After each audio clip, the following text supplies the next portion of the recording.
एक नंबर बता रहा हूँ मैं आपको। 1970 में एक नौजवान बलोच रेजिमेंट में शामिल होते हैं और ट्रेनिंग लेते हैं। उनका नंबर भी बता देता हूँ, 25-42-671 2542-671 है।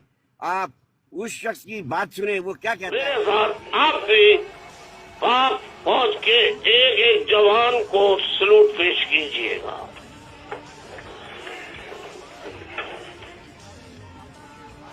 कोई साथ दे न दे, हम सिंधु देश बनाएंगे। कोई माने या न माने, हम सिंधु देश बनाएंगे। हमसे भूल हो गई, हाय भूल हो गई, हमका माफी दे दो। भाई मैं जाऊंगा तो शहीद हो जाऊंगा ना।